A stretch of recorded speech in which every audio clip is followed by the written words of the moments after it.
This is the piece Seascape on page 261. This is in Unit 20.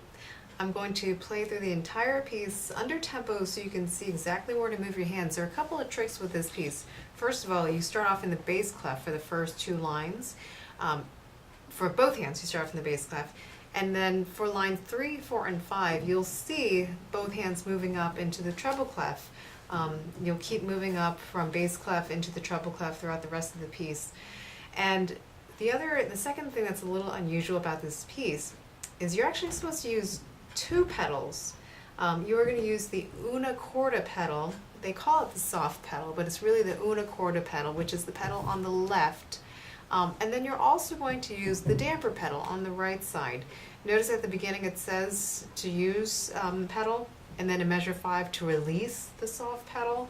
So at that point in the second line, you were supposed to then not use the una corda pedal, but continue to pedal to use the damper pedal on the right side. And if all of that sounds confusing, we'll just listen and hopefully it's clear where the pedaling changes occur.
Okay, so obviously, like I said before, the first two lines are written for the bass clef for both hands.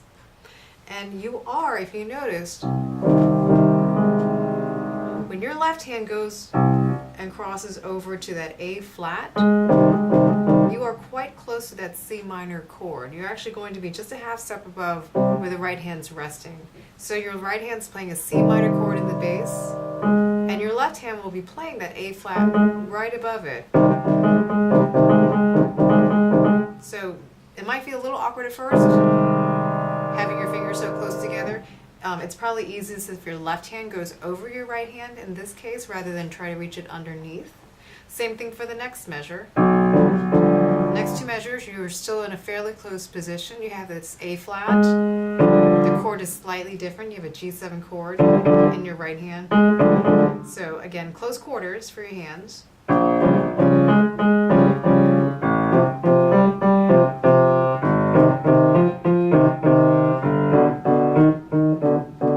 That's the basic pattern for the first two lines. Now in measure 9, we start to see something a little different. It's the same two notes as the beginning, C and then the same chord, same two ideas. But then you'll move up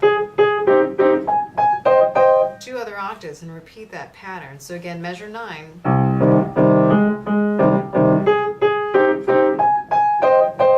You move up twice and then you go back down to the bass clef.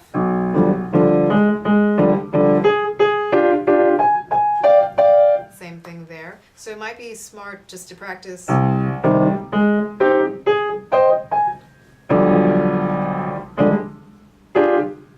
grouping that. Just practice moving to those octaves separately so you get comfortable with that idea of how close your hands are. In measure 13, the pattern changes a little bit. You have new chords, and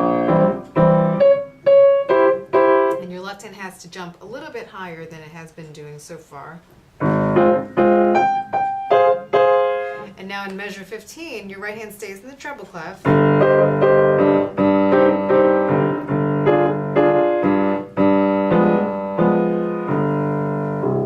have a fermata on the downbeat of measure 17, and then in measure 17, you're back into the bass clef for both hands.